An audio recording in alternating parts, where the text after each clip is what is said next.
If you are tuning into this video, welcome to the first edition, or I guess first video, of the Sly Sixers YouTube channel. If you are discovering this video and you are not subscribed, make sure you hit that subscribe button. Also, my main channel, Sly Hooper, is where I give my broader takes on the NBA. I watch League Pass all the time, follow all the teams as much as I can, make videos about them. So follow that if you are a Sixer fan that's also interested in the broader NBA conversation, the other teams, players, all that stuff. But welcome to Sly Sixers. I am a Sixer fan, born and raised in California. Allen Iverson was my guy growing up. Just giving you guys a little background info on myself. I was like 8 years old when Iverson went on his 2001 finals run, and unfortunately became a fan ever since. And it has been a long odyssey. Also, if you check out my Sly Hooper YouTube channel, you'll see a lot of Sixer videos.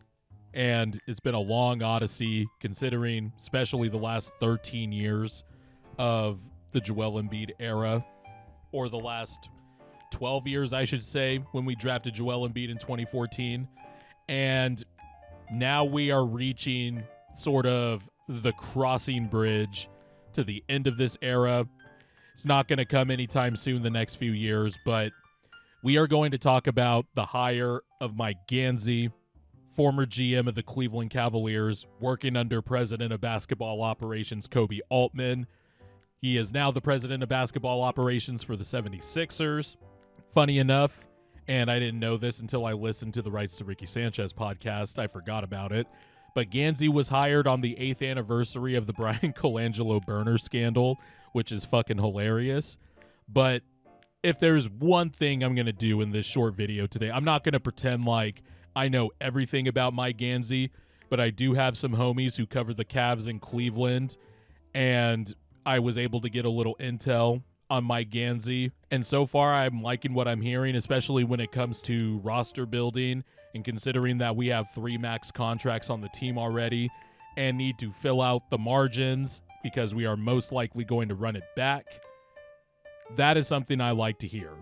Now, when the president of basketball operations search first started, I thought it was going to be more like what happened last time, especially after Brian Colangelo resigned, quote unquote, from the burner scandal, and Josh Harris was just going to cheap out, shorten and cut corners on the search process for a new GM and president of basketball operations, and basically end up with a situation where it's some weird collaborative thing where basically it's like, all right, Bob Myers is basically running the show. But based on everything that I've been reading, watching, listening to, anyone who covers the Sixers, I've been listening to their shit, reading their shit, and the hire of Mike Gansey, especially before the draft, sounds like he's going to have a lot of autonomy as the president of basketball operations. Now, Bob Myers is definitely going to have some say in some stuff, but it sounds like he has a lot of experience. And from what I gather from one of my friends, Evan Dammarell, who covered the Cleveland Cavaliers, basically Gansey is responsible for a lot of the draft choices. Now, obviously, who knows who gets the credit for drafting Evan Mobley? That sounds more like a Koby Altman decision, considering that was a lottery pick. But finding a guy like Jalen Tyson, somebody that I really like, but you found in the 20s, improving young player, a wing guy that was really good at rebounding. Also finding guys like Sam Merrill, Dean Wade, bringing in Max Strus, like identifying certain guys with skill sets, shooters, which the Sixers desperately need, and also just wings and guys that can be able to play on the basketball court because they could shoot, space the floor. And by the end of the Knicks series, that became an obvious problem where we just needed more shooting. And, well, we need a lot of things, but shooting is sort of like the quick way to cover up and solve a lot of issues. And so that's really my takeaway on Mike Gansey. It sounds like I don't have to worry about the draft because I was really worried about Bob Myers running the draft. I was not impressed with his draft record. I've lived in Northern California for basically 15 years now, And I saw the Warriors. I saw the rise of the Warriors, the rise of Steph Curry, Bob Myers' draft record. That had me very nervous, but it sounds like Bob Myers just wants somebody to run president of basketball operations. I know Josh Harris probably wants Bob Myers to ultimately be the guy running basketball operations for the Philadelphia 76ers, but I highly doubt Bob Myers wants to do it considering the job title he has working under Josh Harris and Blitzer and Harris Corporation or whatever the fuck it's called. So when it comes to that, I'm willing to be optimistic about the Gansey hire. But there is going to be one thing that I'm going to be watching as Mike Gansey begins his tenure here with the Sixers. Is he going to be keeping the draft picks? Because there's going to be a lot of talk about trading Paul George and Joel Embiid. And the only way that's going to happen, especially with Joel Embiid's contract, which is untradeable, and whether you listen to Zach Lowe, whoever has connections around the league, there is no market value for Embiid's contract.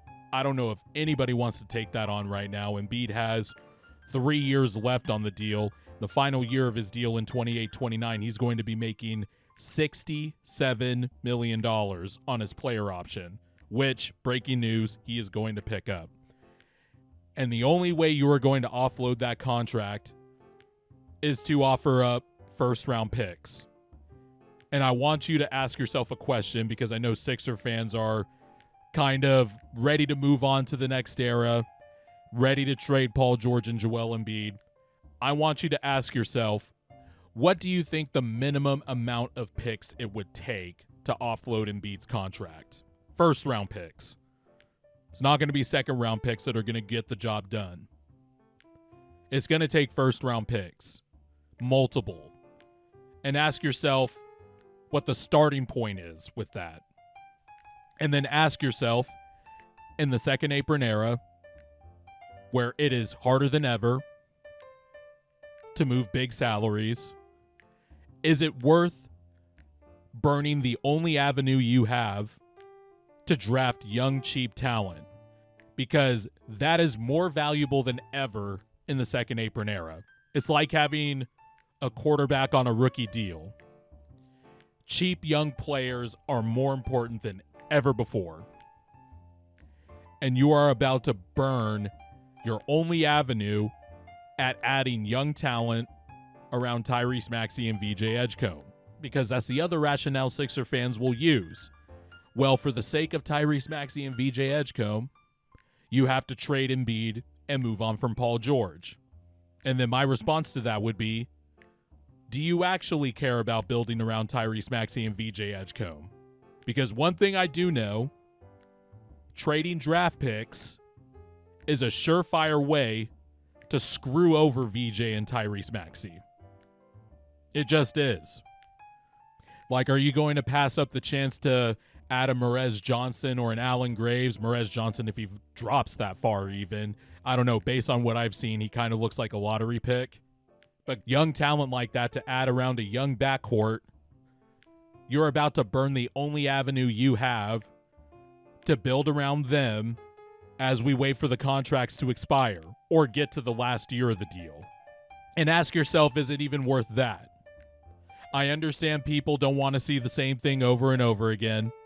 I understand people want to move on, but you're stuck. That's the reality of it.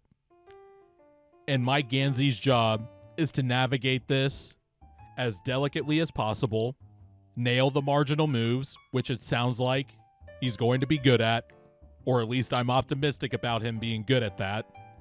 And like Daryl Morey and his regime, he'll have a strong draft record. And then on top of that, Mike Gansey, unlike Daryl Morey, will actually care enough to keep the role players around and not let go of an Isaiah Joe or cut Julian Champagnie to sign Matt McClung so he can participate in the dunk contest so Josh Harris can sell jerseys. You won't have to trade a Jared McCain to duck the tax.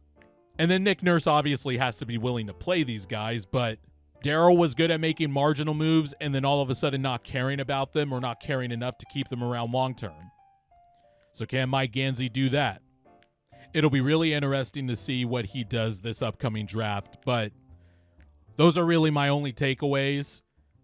I think Mike Gansey is going to be really good at the margins and drafting, and I'm interested to see what it looks like in his first time being a president of basketball operations. But the one task that I want to see accomplished from Mike Gansey is to keep the picks.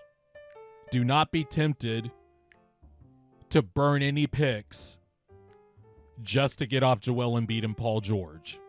And aside from the fact, you have to make sure you actually get something slightly better or comparable in return for at least Paul George.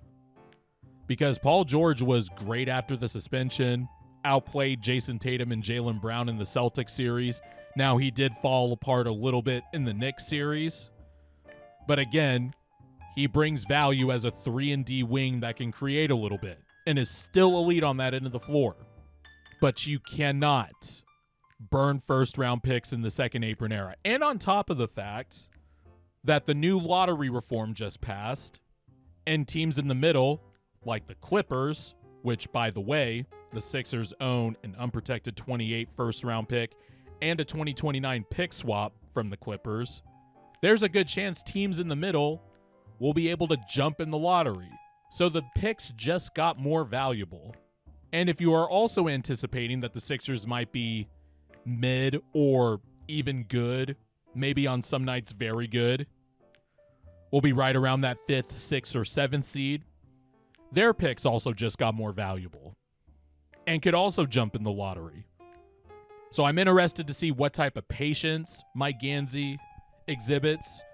I am interested to see what he thinks about the 2 big contracts that he has on his roster that are albatrosses, sadly. And we're going to be watching his actions, not his words. But Mike Gansey, please do not burn picks just to get off those contracts. Thanks for watching this first video on Sly Sixers. I am excited to dump all my thoughts on this channel about my team. Hopefully you guys will be along for the ride. And we will see you soon because I got player grades coming right up.